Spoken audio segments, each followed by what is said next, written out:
Behold now, O son of man, I have set thee a watchman unto the house of Israel. Therefore, thou shalt hear the word of my mouth, and warn them from me. Have no fellowship with the unfruitful works of darkness, but rather expose them. Coming to you from an undisclosed location in Middle Tennessee and examining current events from a biblical perspective, this is Bible News Radio with your hosts, Randall and Stacy Harp.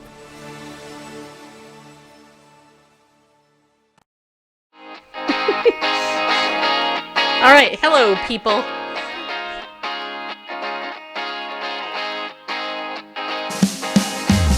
Okay, so you know what today is, right? Today is Thursday. Yeah, it is. Which means tomorrow is Friday. Or Friday, depending on who you are. Some of you people are like, yay, it's Friday. And I'm like, no, it's not. It's Thursday. And this also means, in case you didn't know, this is my last show on a Thursday. As you guys know, next week we are starting our 3-day-a-week instead of 7-day-a-week broadcast. So if you happen to be watching the replay and you like this episode and you want to watch us Monday through Thursday, sorry. Starting next week, it's Friday, Saturday, and Sunday. And our new time is going to be 8 p.m. Central Time on Friday, Saturday, and Sunday, okay? Starting July 5th. So, I thought that we would end my reign at 7 days a week doing this show with an awesome interview on servant leadership. Yeah. And I have the guy for you today. Yeah, I do. He's super cute for an old guy. Anyway, we are going to talk to him. It's going to be great. I'm looking forward to it. As you guys know, I pick super great people to come on the show. And so do me a favor, share the show out wherever the liberal platforms will let you, and then share it again just in case some people didn't see it the first time you shared it. Because we're going to talk to Dr. Ralph Enloe Jr. today, who has been in ministry over 40 years, people. That's like most of my life, and most of your lives too, I'm sure. Except there's a couple of you who are about his age. Yeah, you are. Which means one thing, that you're going to like the book, and you're going to like the guest, okay? So here's the thing. The name of the book is Servant of All, Reframing Greatness and Leadership Through the Teachings of Jesus.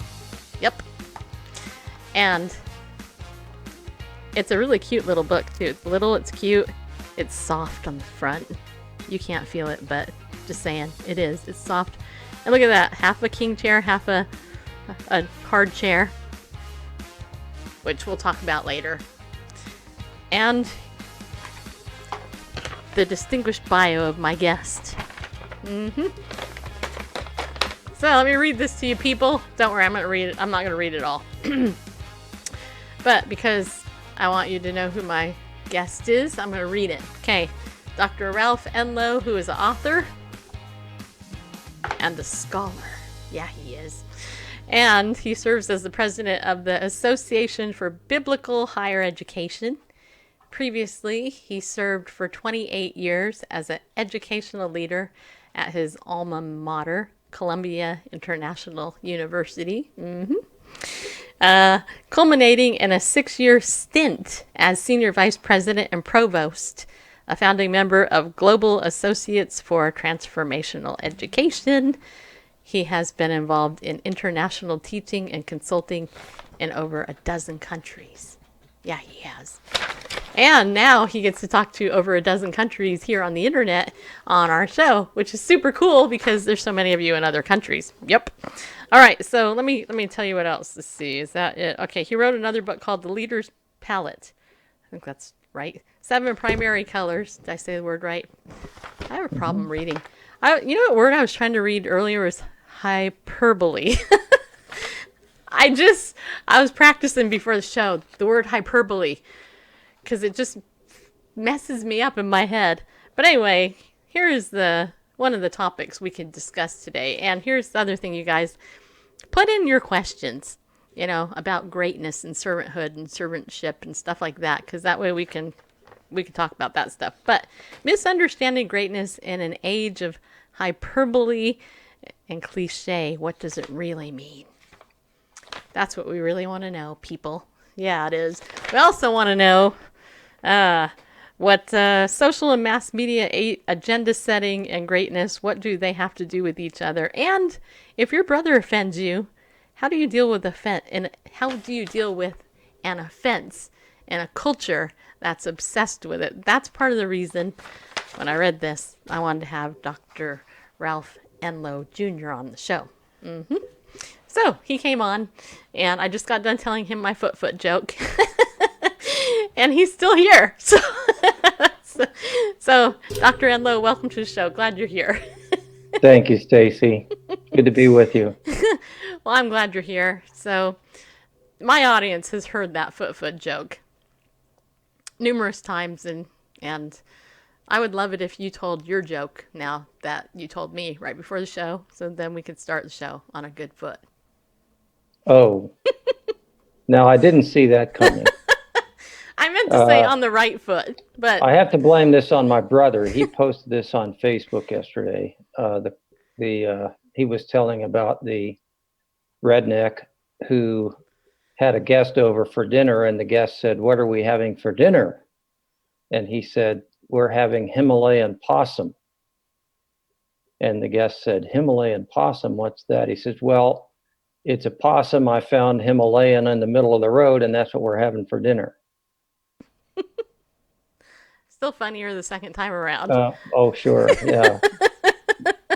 That's like, how many rednecks does it take to eat armadillo? I don't know. How many? 3, 1 to eat and 2 to watch for cars. There you go. Hey, There you go. You know what? I have never seen a living armadillo. One of the things when I moved here to Tennessee, I thought, oh my gosh, I'm wildlife. I see wild turkeys, deer, stuff, armadillo. The only ones I've ever seen have been dead. Yeah. True story. Well, come to my house. We'll show you some live ones. Really? Every once in a while. Yeah. I could tell you a long story about my wife capturing one, but we don't have time. No, you don't have time. That's okay. Well, the audience started to laugh, but, Sean told me to give the foot joke a boot. Yeah. Nice. Yeah. Okay. All right. So you said I could call you Ralph, right? You can, please. Yeah. Okay. Generally, I tell people they can call me a great one when I play pickleball. But Yeah. I don't think it's appropriate in this context. We're talking about servanthood. And when I was reading through the beginning of your book, because I just got it, I was a little bit struck with all the ways that the word great is used in our culture. You want to talk about that? Well, we use it to talk about sports heroes, about political accomplishments. The current occupant of the White House tends to want to use that word quite a bit. And we use it to talk about TV shows and rock stars and you name it. And what all that has in common is that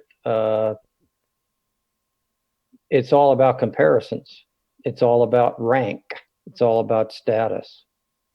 And it's so opposite of the way Jesus calculates and the way he uses the word and the way that the scripture talks to us about what it means to be truly great. So to be truly great is not a matter of rank. It's not a matter of relativity, comparison to other people and so on. It's a matter of character. It's a matter of being a servant of all, not above everybody else, but in effect below everybody else. That's the biblical nature of greatness. Yes, I agree. If you talk to my friend Phil about how I play pickleball, he would agree I'm below everybody else. Just so you know. He would. Yeah. He thinks he's great. But anyway. Yeah. Okay, so let's talk a little bit about you, because I'm always curious about my guests, especially my guests who've been, who are older than me but have been in ministry and who've been saved a lot longer than me. I wasn't raised in a Christian home, and so I had a very bumpy upbringing, let's just say it that way. And I really fell in love with apologetics when I became a Christian in high school, and just, have a knack for this type of stuff, right? So I'm really passionate about the truth, but, I have in my personal struggles with being in the church, I think because of the gifts God gave me, I've always felt like, kind of like, don't other people get this stuff? Don't they understand that memorizing the Bible is important, and other stuff? And so I just want to know a little bit about your background. How did you come to the Lord, and how did this topic become such an interesting thing for you? Well, unlike you, I had the great privilege of having a godly heritage. Both of my parents were believers, and they were children uh, of believing families. My father, for a number of generations back, as far as I can trace, my mother's father uh, came to Christ as a young adult and subsequently was called into ministry. He was a pastor and a district superintendent and so on. So I came from a godly family, a family of godly heritage. My parents, before I was ever born, prayed and asked that the children that God would bless them with would love and trust Him. And they were very intentional about nurturing us in the ways of the Lord. So at a pretty young age, in fact, I can never remember a time when I was openly rebellious or skeptical about the things of the Lord. But at age 9, I responded to a gospel invitation in my home church, knowing that I was a sinner and needed the saving grace of Christ. I couldn't save myself. And so I trusted Christ. And very early on, as a young person, I had a sense of God's calling on my life to serve Him, perhaps in missions, perhaps in ministry leadership, and so on. I really, at that time, had no thought that it would be in the context of education. I subsequently learned that my paternal grandfather was actually an educator, but I didn't know that. He died long before I was born. And it was only after I was an adult that I learned that my paternal grandfather was an educator. But that's the ministry sphere in which the Lord has called me. And so I've been more than 4 decades in that work. Yeah, see, that's so cool. I think that's so cool. To be honest, I used to really be jealous of people like you that had that godly upbringing. Ah, I hated people. I did. I was seriously jealous or envious. I'm not sure what the right word is, but my husband will tell me one of these days. Well, anyway, Well, I talk about jealousy and envy in the book, so we'll get to that later. but I'll tell you why. I was because I felt like, you know what? Here you people have been given the godly heritage and you're poo-pooing on it and don't understand the value of what you actually were given. And that used to irritate me.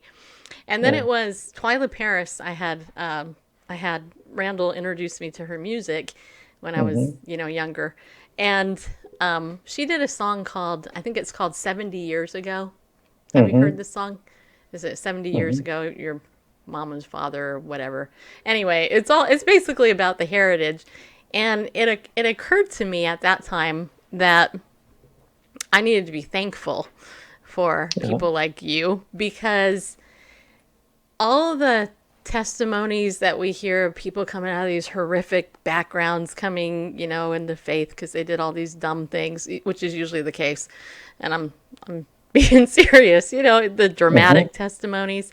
My testimony wasn't that way. I was being abused, and the Lord just saved me through a friend in high school. But there are those testimonies that seem to get glorified. But people like you who are raised in the faith and you don't fall away, you don't do anything stupid and blah, blah. It's like you're like ignored, And yet to me, that's kind of like the stability of it all. Like you have this stability that people want, but they don't value it because they don't understand it. At least that's where I was. I get it now. Would you agree? Yeah, with that?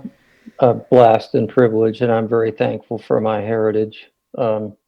I'd be the first to tell you that I'm not without my issues and so on and so forth, but I'm a blessed person in terms of what I've inherited, and it means that I'm responsible for a lot, doesn't it? Yep. So as a leadership expert, because that's what you are, right? How did? Expert is a little generous. Thank you. Okay, well, you're a scholar. That's Yeah, it says here I'm on the. which means student, by the way. So yes, Okay, I'm a student. okay, Yeah. so a scholar, a author and scholar actually says it here. Okay, so you ended up in education, which is super cool, Mm. and and so but you kind of emphasized in leadership, right? I mean, Uh-huh. okay, so how'd that happen? I mean, okay, you told me before that you're the firstborn of six, which that explains something. Like, all the mistakes were Mhm. made on you, and I'm surprised. I Mm. was going to say I'm surprised you're not a medical doctor, but you still are a doctor, Well, so that makes that sense. was one of my ambitions when I was a kid. I wanted to be a missionary doctor, a medical doctor, Oh, cool. and but then I found out about my lack of aptitude in chemistry and biology, and uh, so uh, about the time I was in high school, I figured out that that wasn't going to be my career path. But yeah, I think I've been an observer of ministry leaders really from my childhood on. My grandfather was a ministry leader. He was a district superintendent in a denomination, uh, and I admired him greatly as a man and as a leader. And I had the privilege and blessing to encounter a lot of other people in ministry leadership, both rather superficially in some cases, and in some cases a little bit more in depth. And then, particularly in college, I was greatly influenced by a particular ministry leader, the person who became the president of my college, Columbia Bible College in those days, was a man named Robertson McQuilkin. And Robertson had been a missionary in Japan. His father was an educator, founded the college, and Robertson came back actually, and the beginning of his presidency coincided with my freshman year in college. So he started as president the same year I started as a student. And I had the privilege of watching him and working closely with him as a leader for 30 years, 25 years, almost 30 years, I guess. Um, in fact, I joke uh, with apologies to Bill Bright, the four spiritual laws, God loves you and has a wonderful plan for your life. I joke that Robertson loved me and had a wonderful plan for my life. Aw, Uh, so that's sweet. he was what some would call a sponsor mentor to me. And so I was a very careful observer of his leadership and that of others. And so that uh, opportunity to observe godly leaders, good and bad, um, um, and then the responsibility to teach courses on leadership over the years, um, over time led me to a lot of conclusions and observations interacting with the Bible. What kind of a leader does God want? What are the attributes of a leader? And one of the things you pick up very, very quickly in the Bible are two things. One is that leadership is a big deal in the Bible. One of my friends, Steve Moore, has actually done an inventory of all of the leadership conversations in the entire Bible, where you can identify a leader, a follower, and a situation. And he's cataloged 1,050 Wow. leadership conversations in the Bible. So leadership's a big thing. At the same time, what the emphasis of the Bible is that um, leadership in God's eyes is radically different from the way we think about it in worldly terms. Um, Jesus even said, the Gentiles, the leaders of the Gentiles lord it over their subjects. And then he says, not so among you, but the leader among you would be one who serves. And that's a summary statement, basically, of the entire teaching of Scripture, that what God wants to say about human leadership is that it should be radically different from most of what we see practiced, most of what we experience, most of what we observe. Yep. So often leaders, well, how do I say this? being tactful isn't my strong suit. I'm working on it. But what I will say is that I'm in Christian ministry. Okay, let's just put this. I ended up doing this kind of as a fluke. Okay, I'll just say that because I could tell you the story, you'd be like, "Really, that happened?" I'm like, "Yep, that's how it happened." And 15 years later, I'm still here, having dealt with Christian media, celebrities, a lot of high famous people that actually come on the show, versus some that are too snooty to come on the show. I'm just saying, I have seen some really interesting things and, and demanding stuff. I mean, I've covered the National Religious Broadcasters Convention for many years. And, as you know, that's like the number one big, huge Christian broadcasters thingy where all the celebrities come in. And they have to hide people. And, it's interesting to see who wants to be treated one way and who will serve. And I will tell you one leader I have a high regard of respect for, and that's Kay Arthur. Yeah, I've met Kay. I know Kay. Yep. Kay She wouldn't know me, really, but I've known her for 30 plus years. Yeah, her work. Randall and I, we went to Israel a number of years ago, and we ended up on one of her tours. And I can tell you that woman, she epitomized servanthood on that tour. Wonderful. That's great. It was amazing, I swear. But then there's other people, who I won't name because I'm polite, who they expected the world handed to them on a platter. And it's kind of like, is that what Mark meant? What we have here in Mark chapter, what is it, 4? Mark 9. Mark 9:35. Anyone who wants to be first must be the very last and the servant of all. Glorifying megachurch pastors and things like that. And I'm not down on that per se, but I think often in our culture, that's all we see, and we don't see the little church pastor of the average church in America, which is under 100 people, right? Trying to do the work, right? So, and my pastor, his name's J.C. Christian. That is not a joke. It's the truth. He's the pastor of a Baptist church here that we go to. And he, the church is a couple hundred people, and I know that guy goes to the hospital and, he does all this other stuff. Randall and I went to a church once. It was a mega church.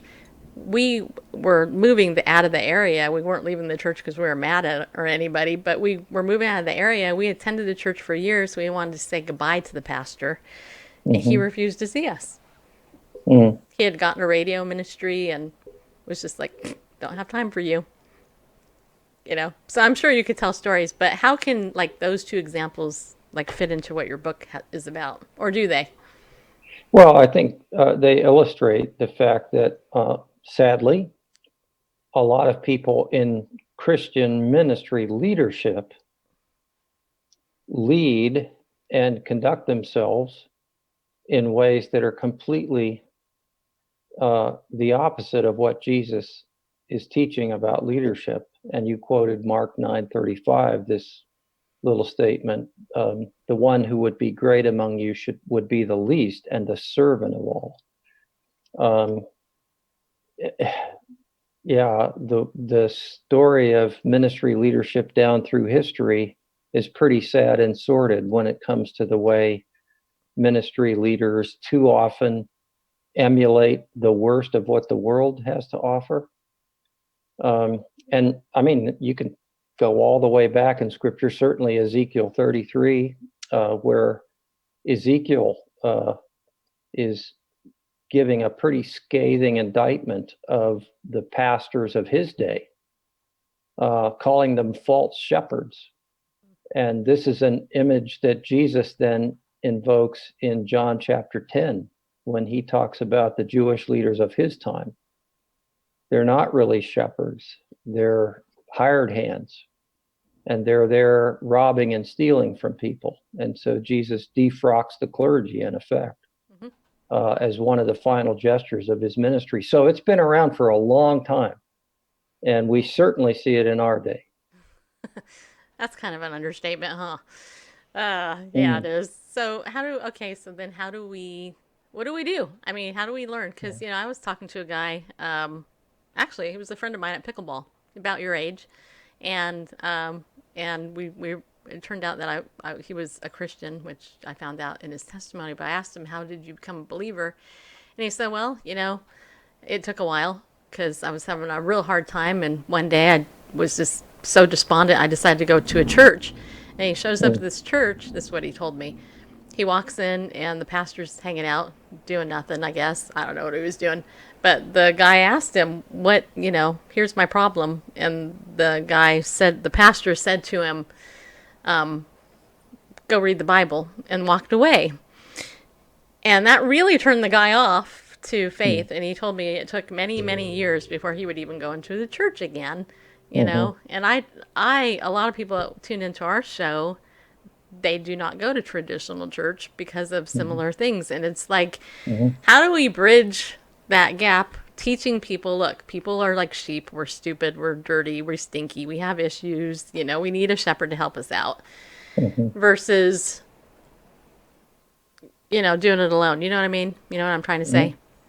Okay. Yeah. In the book, the big framework of the book is two things. First of all, when that statement, that one sentence statement that we often quote, you hear people quote it all the time, the one who would be great among you would be the least and the servant of all.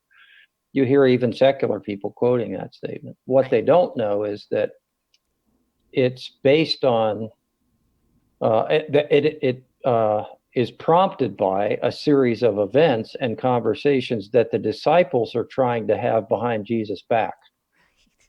And finally, after a series of events, he is back in his hometown in Capernaum, where his headquarters is.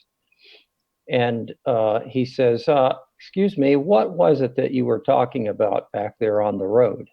They had been on a road trip for a couple of weeks. And they kind of sheepishly look around at one another, knowing that they're busted at that point. And what they were talking about was who's the greatest.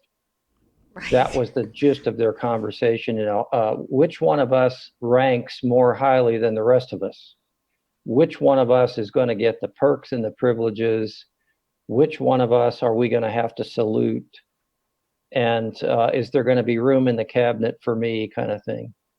And there's a series of, in the Gospels, there's a series of 4 events that look like they're circumstantially connected to that conversation. So I talk about that in the first several chapters of the book. And then Jesus makes this one sentence statement, the one who would be great among you should be the servant of all. And then he goes on in the rest of Matthew, mostly in Matthew 18, it's recorded, to expound on what he means by that statement. And really, there are 6 primary things that he expounds on in terms of the implications of what it means to be great. So in addition to the exhortation, the one sentence, the one that would be great should be the least and the servant of all, there's really an exposition there that's saying, okay, well, let me explain what I mean by being great.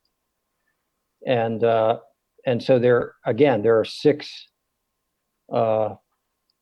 principles, if you will, that he elaborates on in all the rest of Matthew chapter 18. Actually, one of them is recorded in Mark, but it's a parallel passage to Matthew. So, okay. Yeah, so it turns out the concept of greatness is a lot more nuanced and complex than most of us have thought about very much.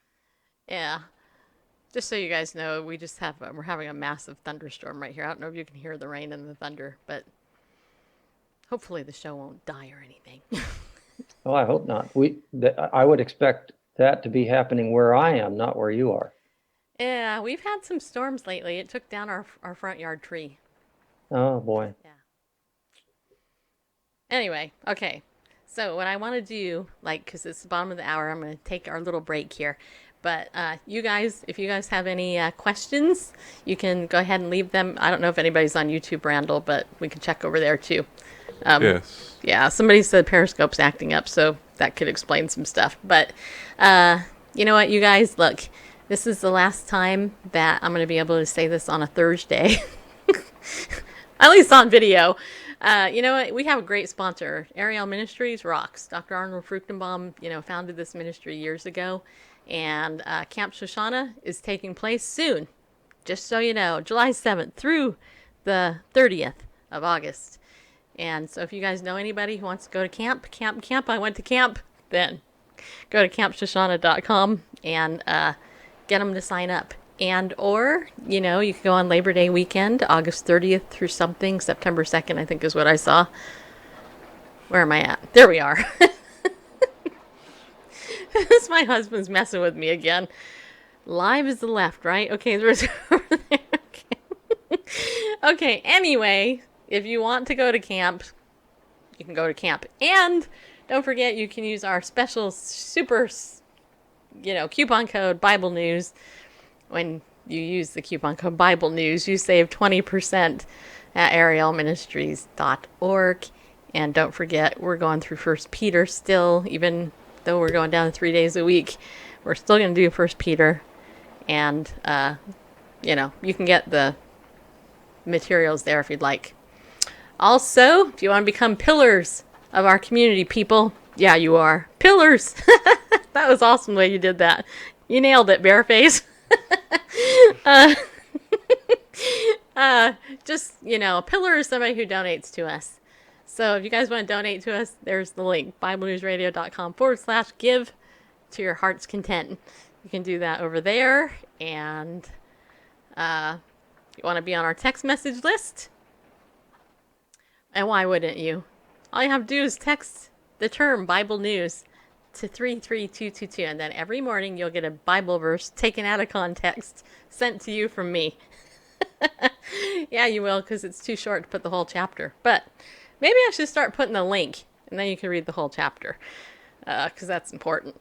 You can do that, and also you can respond to my texts too.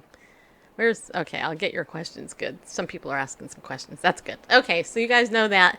Also, if you do you need a will, people? Do you? Because I think we all do. And Legal Shield is the best place to get one because it's only $24.95 a month. You can get your will done, your advanced directives, all that. Most of you guys are older audience, so you guys need that, right? Don't.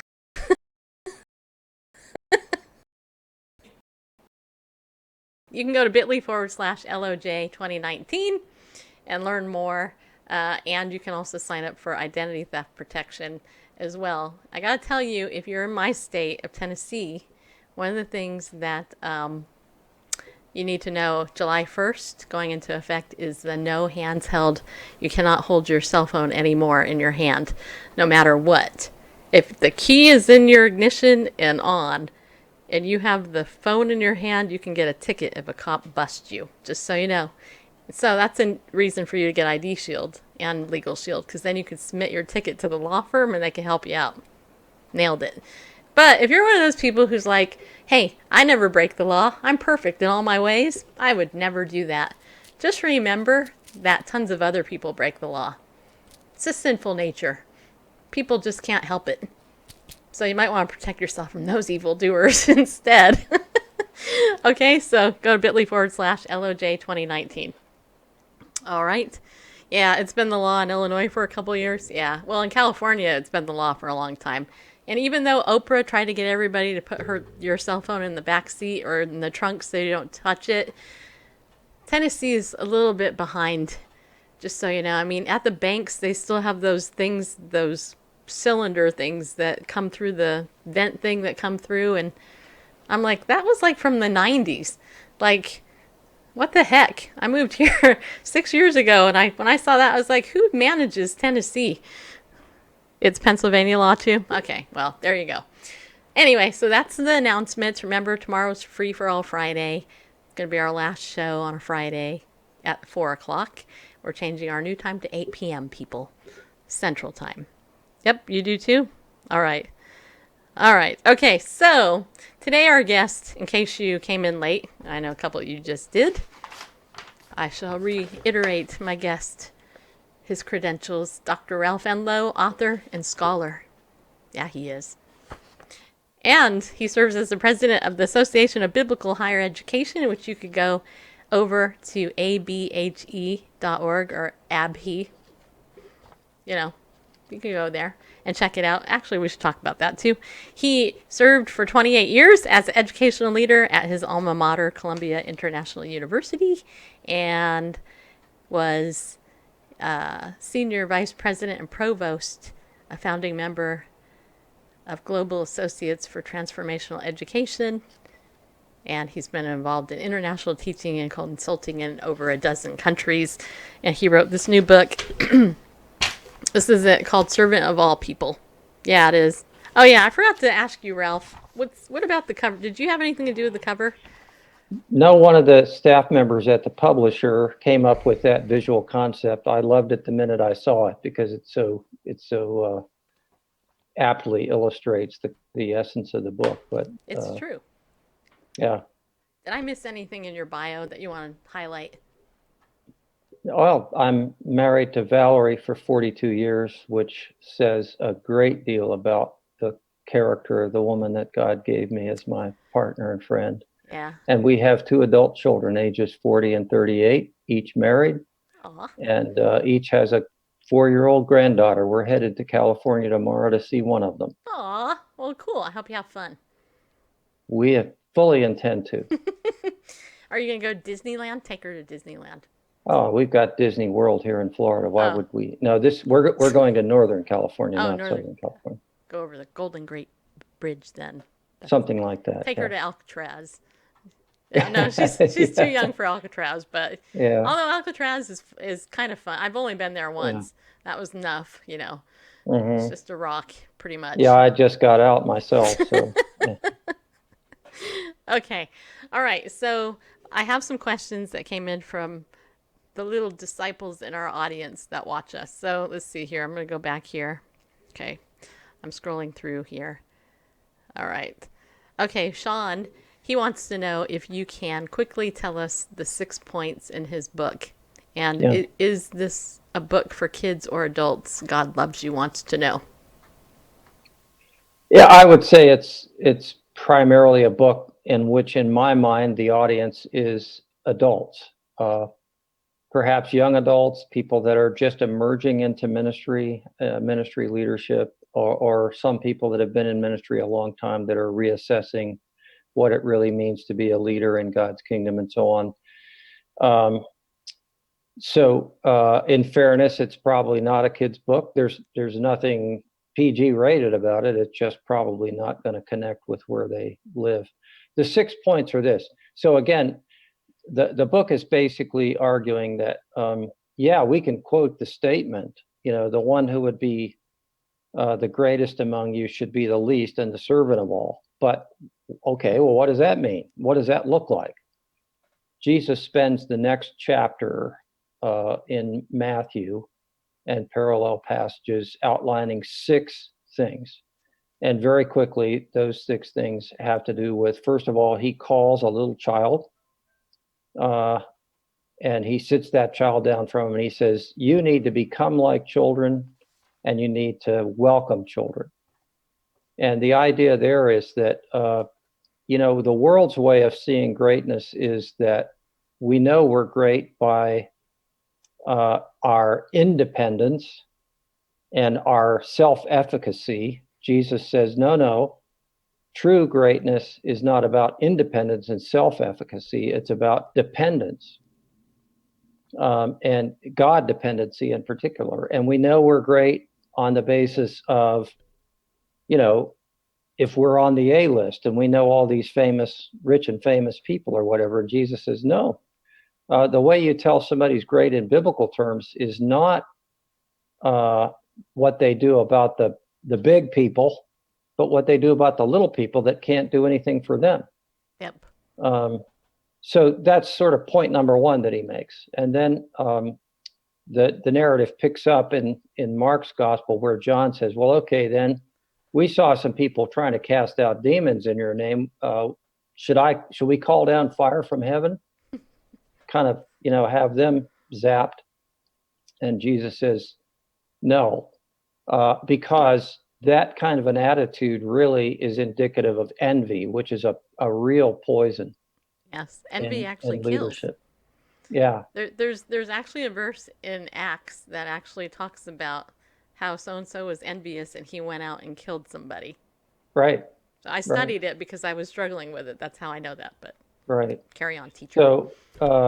So envy is a hugely poisonous thing, and it infects a lot of ministry leaders. And so Jesus says, no, you're not judge and jury over other people and their ministries and so on. There's not competition between ministries. You answer to me, I'm the judge, and let me be the judge of other people. Go on about your business. And so when you see a ministry leader whose primary disposition is competitive, disparaging of other ministries and so on, you're looking at a ministry leader who hasn't yet fully understood and embraced the way of Jesus in terms of greatness. So the third thing is to do with the tendency of leaders to engage in things that are exploitive and self-indulgent. Here's the passage where Jesus is talking about, if your right hand offends you, cut it off. If your right eye offends you, pluck it out. And of course, the word offend there is stumbling block. And the idea is if your right eye or your right hand would be a cause for you to stumble spiritually, you should take radical measures. And specifically there, he's talking about the tendency of leaders to be involved in exploitation and involved in self-indulgence.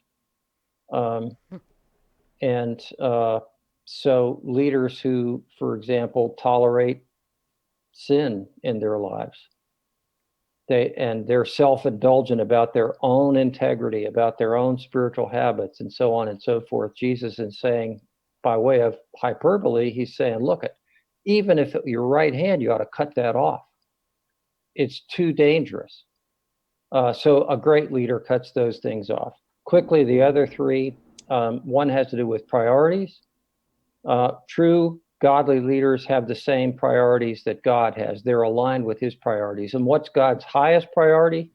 The fact that people are lost and need a savior. It's easy to get lost in the celebrity of leadership and forget what God's agenda is. Yep. Fifth is the thing that you brought up earlier about offense.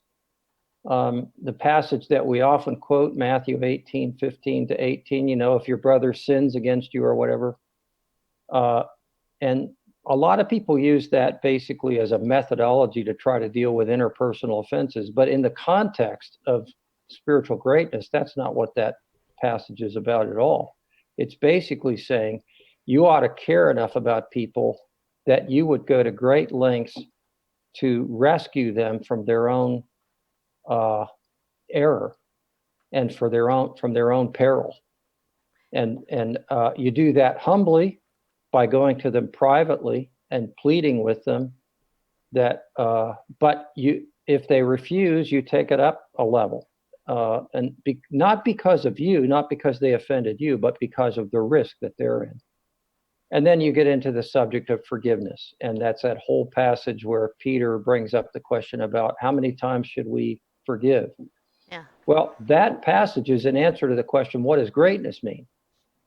And Jesus is simply emphasizing that great leaders are forgiving leaders. They're great, they're lavish in forgiveness, which is something you don't often see in ministry leaders. They can be rather unforgiving sometimes. Yeah, they can. I can be rather unforgiving sometimes, can't I? Yep, we all can. Mm-hmm. And I just took notes. See, there you go, right there. I'm taking notes from you, teacher. I should write a book. Yeah, you should. Oh, I did. Okay, all right. That's how we were brought together. Wonderful. From the publisher to Bible News Radio. Okay, that was awesome. Okay, so there's some more questions here. Melanie wants to know, where is the best place to get your book?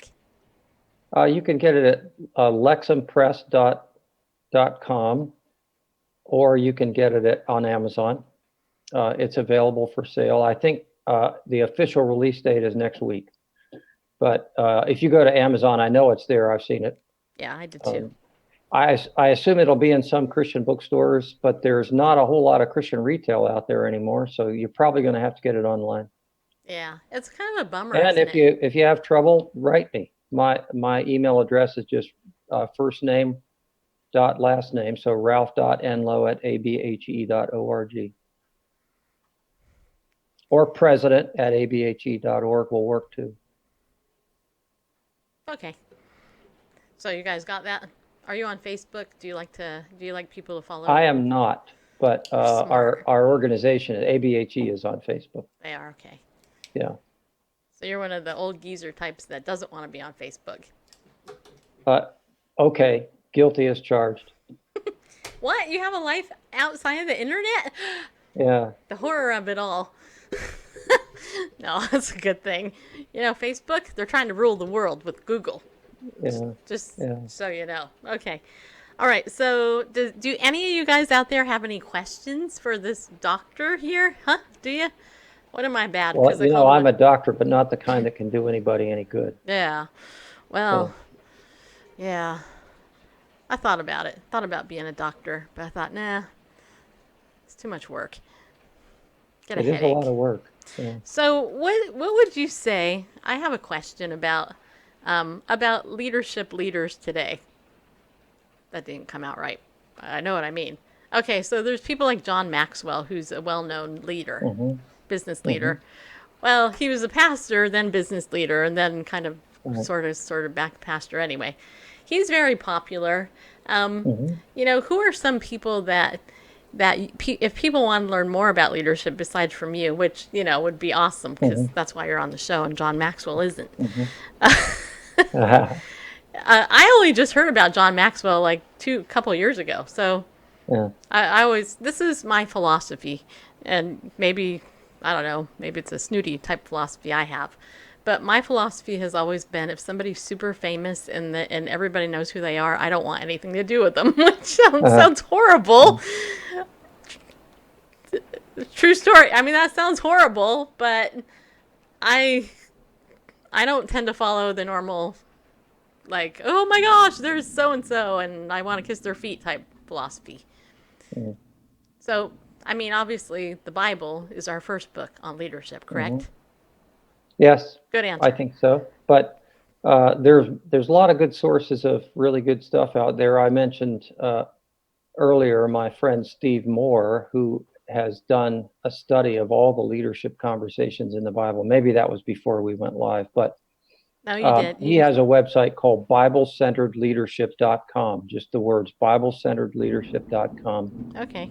And there's a huge treasure trove of leadership study resources out there that are sort of studying the biblical text itself. He's got a book called The Top 10 Leadership Conversations in the Bible. Okay.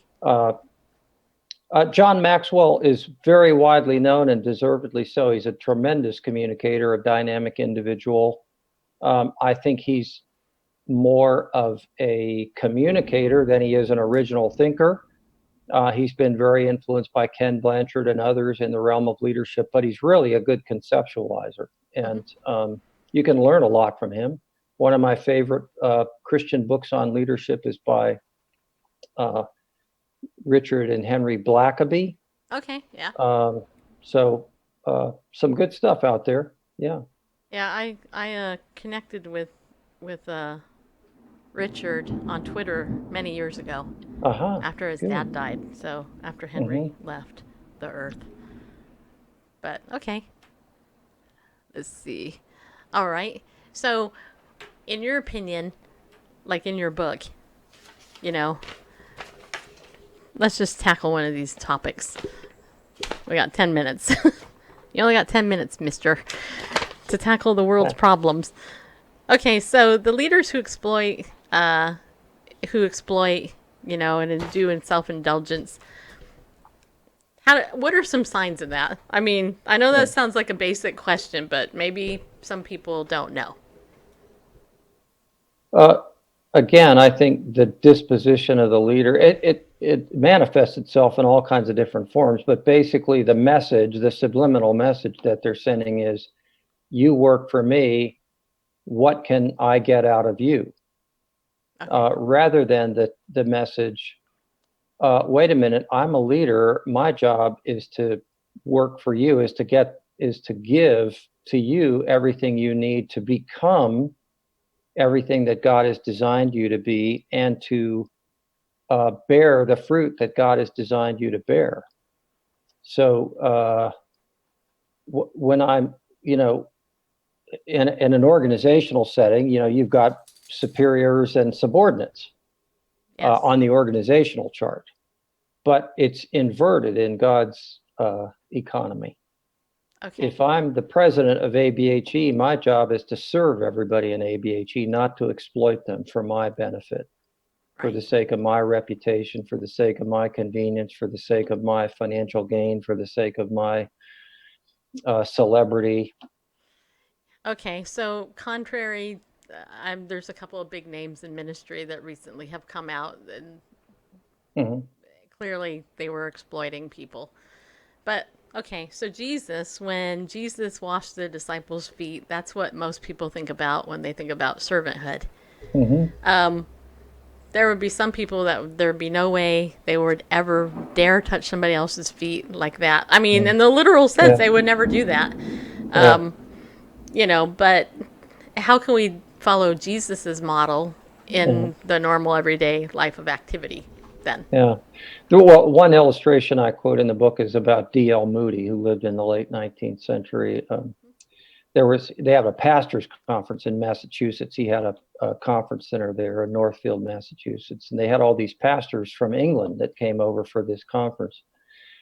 And it came evening time, and they all put their muddy shoes outside their doors, because the custom was in England, you left your shoes outside your door, and a servant boy would come and clean them and shine them, and they'd be ready for you in the morning. Well, this wasn't England, it was Massachusetts, and there was no servant boy. Unbeknownst to the pastors who were at that conference, Moody saw that they had done that, and he went and collected all the shoes and shined the shoes. And the pastors were none the wiser for it, except that one pastor saw what he did. And so it got contagious. And from then on, one of the other pastors shined everybody's shoes the rest of the time. Well, that kind of servanthood is contagious in a leader. So it can take many forms and many expressions. I think you'd have to know the specific context. But most of us can recognize in ourselves the temptations that we have to exploit the rank that we have over other people, exploit the perks, exploit the advantages, rather than looking for ways to turn it upside down.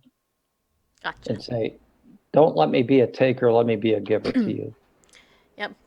I believe that. I really do. Well, I can tell you that I just started selling Legal Shield, which, is a direct selling company. And, Mm-hmm. I have associates who are, who've signed up under me, right? So Mm-hmm. I'm the Sure. I'm the great You're the leader. boss. Yeah, I Yeah, you're the am. boss. Yeah, I am. Aren't I, people out in the audience? Many of them are in my audience anyway. Yeah. And so I bring this up because I'm like a new leader. Somebody told me recently, it was like 2 years ago or 3 or 4 years ago, they were like, "You're a leader, you have no clue." And I'm like, "What? And who am I leading?" And they're like, hello, you have this show, blah, blah, you're doing this stuff, etc., blah, blah. And I'm like, okay, whatever. So it's kind of like people like me who just are clueless, that we're kind of situational leaders. We don't even realize it. And now all of a sudden it's like, oh my gosh, now I'm in this situation. What do I do? That's kind of where I'm at. That's another reason I wanted to read your book, because I was like, okay, I got to figure out this stuff. Yeah, John Maxwell, one of his really good quotes is, "If you think you're leading and nobody's following, you're just out for a walk." Right. I read that. So, yeah, leadership is not about your position; it's about your influence. Well, so my question is, those of us who don't want to be leaders like me, like, how do we stop being a leader? I mean, like, do you stop following me? I mean, Yeah. seriously, there's kind of that reluctant leadership thing. Like, why are you Sure. following me? I don't even know. Like Bareface, same thing. People listen to him for whatever reason, and then they follow. Mhm. Is that more Christ-like, or is it just like two people completely clueless? Like, this is what's going on. Yeah, well, in some ways, almost all of us have somebody following us in the True. home or wherever else, so it's probably inescapable. At the same time, I'd much rather follow a leader who's reluctant than one who feels entitled. Well, that's good. Well, me too. I mean, that's what I would.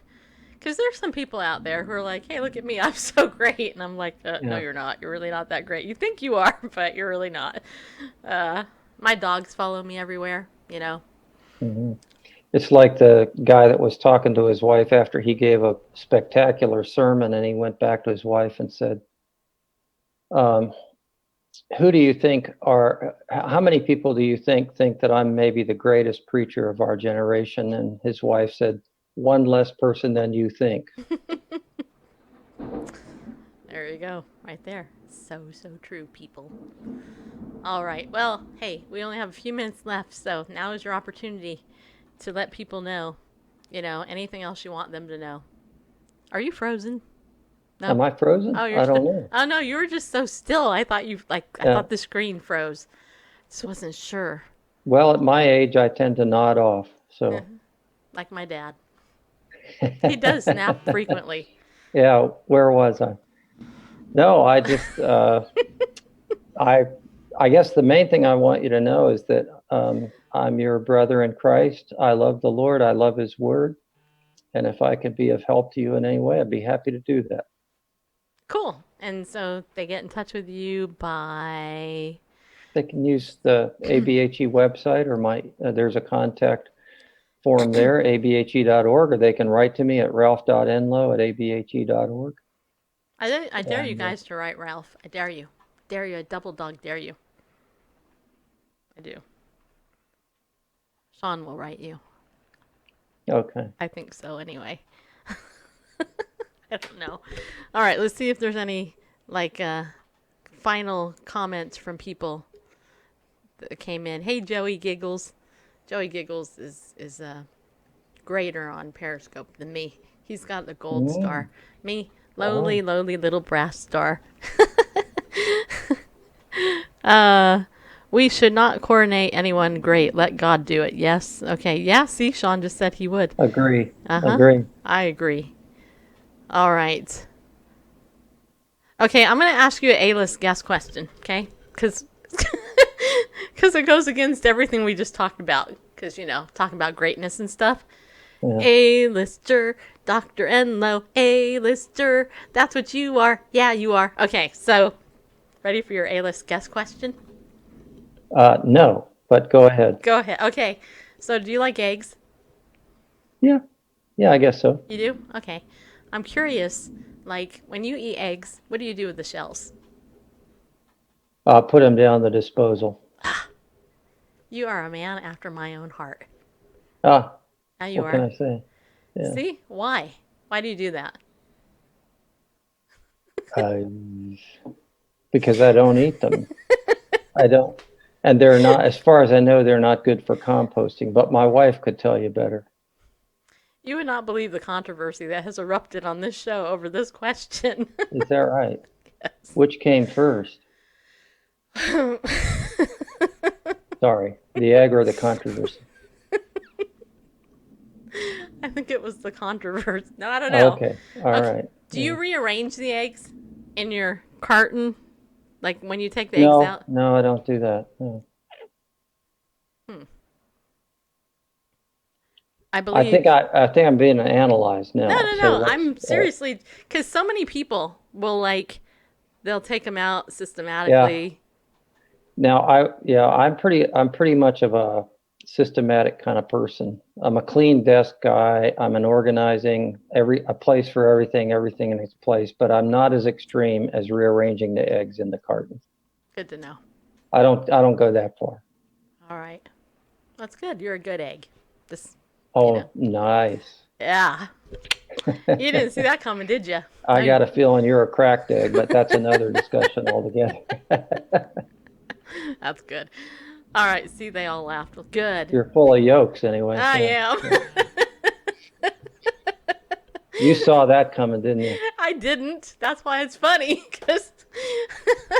But I probably would have. But anyway. All right, everybody. Hey, I hope you guys had a good time watching the show. But even more so, I hope you go out and get Dr. Enlow's book here. I really do, because it's cute. It's little. It's easy to read, and you're going to learn a whole bunch of biblical stuff, which is why we spent a whole hour with him, torturing him with bad jokes and stuff.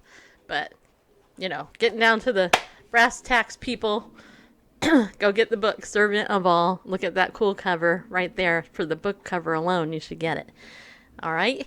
And don't forget, tomorrow is Free for All Friday. Yeah, it is. We may be tearful, we may be joyful, I'm not sure yet. But what I do know is that we'll be back. Okay? So people, remember, as I always say at the end of every show, be bold, stand up, and go with God because he loves you. We'll see you tomorrow.